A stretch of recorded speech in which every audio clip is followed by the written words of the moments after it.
जादुई फ्रॉक की नदी। आजादपुर गांव में गुनगुन अपने चाची के साथ रहा करती थी। गुनगुन जब अनाथ हो गई तब उसकी पड़ोसन राधिका उसे अपने घर ले आई। तब से वो अपनी चाची राधिका के साथ ही रहने लगी। गुनगुन दिखने में बहुत ही काली कलूटी और बदसूरत थी, लेकिन वो दिल की बहुत अच्छी थी। वो बहुत ही मेहनती और ईमानदार थी। गुनगुन अपनी चाची का सारा काम किया करती थी। बदले में उसकी चाची उसे 2 वक्त का खाना दिया करती थी।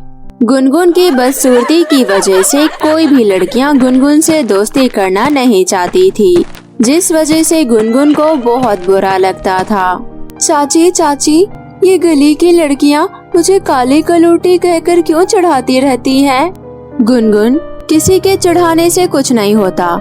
इंसान दिल का अच्छा होना चाहिए, शक्ल सूरत से कुछ नहीं होता।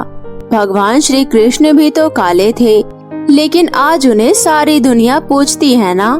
इंसान की पहचान उनके कर्म से मिलता है, ना कि रूप से। और तुम बहुत अच्छी हो, तुम्हें ये उदास होने की कोई जरूरत नहीं है। चाची, आप कितनी प्यारी बातें करती हो। चल अब जाकर बाजार से कुछ सामान लाने हैं, वो ले आ। गुनगुन थैला उठाकर बाजार की तरफ चल देती है। तभी रास्ते में उसे कुछ लड़कियां चिढ़ाने लगती हैं। छी, इस लड़की को देखो, कितने गंदे कपड़े पहने हैं इसने, कितनी गंदी बदबू आ रही है इसमें से। एक तो शक्ल इतनी गंदी है, ऊपर से इसके कपड़े भी इतने फटे पुराने हैं। गुनगुन, तो कब तक ऐसे फटे पुराने कपड़े पहनती रहेगी? अरे बाजार से एक नई फ्रॉक ही ले आ। गुनगुन बिना कुछ बोले आगे बढ़ती है और सामान लाकर चुपचाप अपनी चाची के सामने रख देती है। क्या हुआ गुनगुन, फिर से किसी ने परेशान किया क्या तुम्हें? यूँ मुँह लटका कर क्यों बैठी हो? चाची, मुझे एक नई फ्रॉक दिला दो ना। गुनगुन, तुम्हें तो पता है हमारे पास इतने पैसे नहीं हैं। किसी तरह ये दाल रोटी मिल रही है, हमारे लिए तो वही बहुत है।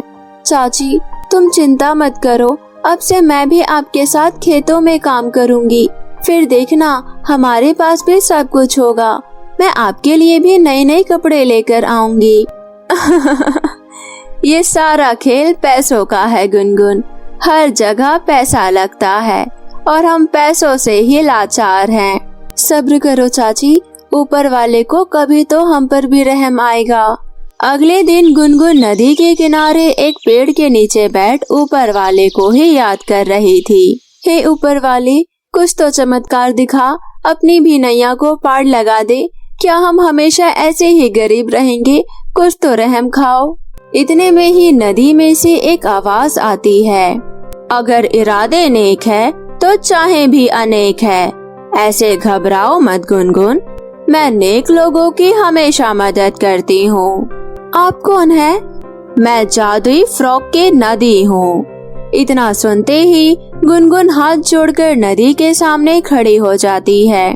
हे नदी मैया, पार लगा दे मेरी नैया। गुनगुन, इस नदी के पानी में ध्यान से देखो, तुम्हें कुछ फ्रॉक दिखाई देंगे। इनमें से एक फ्रॉक तुम ले लो। ये कोई मामूली फ्रॉक नहीं, बल्कि जादुई फ्रॉक है। इस फ्रॉक से तुम्हारी सारी गरीबी दूर हो जाएगी। नदी मैया, आपका बहुत बहुत धन्यवाद। गुनगुन नदी को धन्यवाद कर उस फ्रॉक को लेकर अपने घर आ जाती है। आकर वो उस फ्रॉक को पहन लेती है। फ्रॉक को पहनते ही गुनगुन एक बहुत ही खूबसूरत लड़की में बदल जाती है। हे जादुई फ्रॉक, दिखा अपना चमत्कार और बदल दे इस घर का अवतार। गुनगुन के इतना बोलते ही उसकी झोपड़ी एक बहुत बड़े बंगले में बदल जाता है। जब उसकी चाची घर आती है तो अपनी झोपड़ी की जगह आलीशान बंगला देख हैरान रह जाती है। वो जब घर के अंदर आती है तब वो घर में इतने महंगे महंगे सामान, सुंदर सुंदर वस्त्र, सुंदर सुंदर बर्तन और अलमारी में बहुत सारे गहने के साथ साथ रुपए पैसे भी देखती है। वो ये सब देखकर बहुत हैरान हो जाती है। अरे गुनगुन, ये अपना ही घर है ना? ये कौन सा जादू कर दिया तुमने? दैया रे दैया, पूरे घर का नक्शा ही बदल गया। इतना सारा नया सामान, इतने सारे रुपए, मैं तो खुशी से पागल हो जाऊंगी। चाची चाची, मुझे भी संभालो, मैं तो पहले से ही खुशी से पागल होती जा रही हूँ। देखो कितनी सुंदर लग रही हूँ मैं। हाँ, पर ये सब हुआ कैसे? ऊपर वाले ने सुन ली पुकार, जादुई फ्रॉक की नदी ने किया चमत्कार। फिर गुनगुन अपनी चाची को सारी बातें बताती है। ये सब सुन उसकी चाची बहुत खुश होती है और वो गुनगुन को गले से लगा लेती है। फिर दोनों खुशी खुशी रहने लगते हैं। इसी तरह दिन बीत रहे थे। अचानक एक दिन उसकी चाची की बहुत ही ज्यादा तबीयत खराब हो जाती है। गुनगुन उसे शहर के बड़े अस्पताल में भर्ती करवाती है। डॉक्टर ने जब उसकी चाची का पूरा टेस्ट किया तो पता चला कि उसकी चाची की दोनों किडनी खराब है। वो गुनगुन को बुलाकर बोला, गुनगुन बेटा, तुम्हारी चाची की दोनों किडनियां खराब है। जल्दी से इनकी किडनी बदलनी पड़ेगी, वरना ये ज्यादा दिन तक नहीं बच पाएगी। तुम्हें जल्दी से इनके लिए एक किडनी का इंतजाम करना होगा। डॉक्टर साहब, आप मुझे चेक कर लीजिए। आप मेरी किडनी मेरी चाची को लगा दीजिए। कृपया करके मेरी चाची की जान बचा लीजिए डॉक्टर साहब। गुनगुन, अभी तुम बहुत छोटी हो। किडनी के ट्रांसप्लांट में बहुत ही रिस्क है, कुछ भी हो सकता है। तुम्हें इतना बड़ा रिस्क नहीं लेना चाहिए। तुम एक बार फिर सोच लो। तुम्हारे पास अभी भी 1 महीने का टाइम है। इतना बोलकर डॉक्टर वहाँ से चला जाता है और गुनगुन अपनी चाची को लेकर घर आ जाती है और फिर उसी नदी के किनारे जाकर उदास बैठ जाती है। क्या बात है गुनगुन, आज बहुत ही उदास नजर आ रही हो। सब ठीक तो है ना? मेरी चाची की किडनी खराब हो गई है। मैं अपनी किडनी देने के लिए तैयार हूँ, लेकिन डॉक्टर कह रहे थे इसके ऑपरेशन में काफी ज्यादा रिस्क है। मुझे कुछ भी हो जाए, मुझे उसकी परवाह नहीं है, लेकिन मैं चाहती हूँ मेरी चाची जल्दी से ठीक हो जाए। घबराओ मत गुनगुन, ये लो, तुम मेरी इस नदी से लोटे में भरकर जल ले जाओ और अपनी चाची को पिला देना।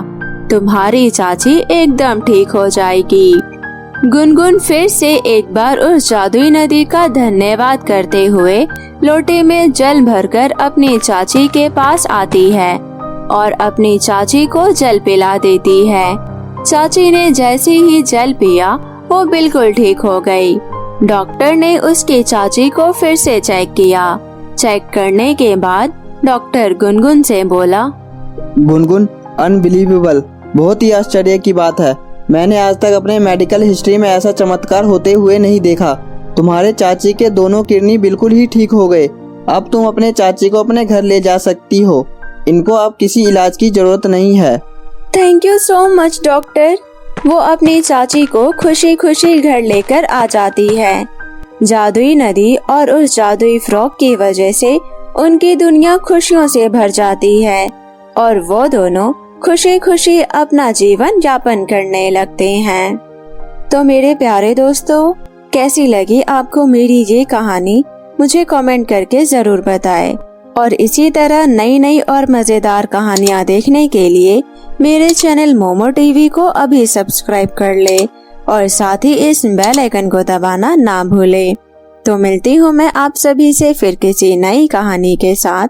तब तक अपना ध्यान रखें। बाय बाय दोस्तों।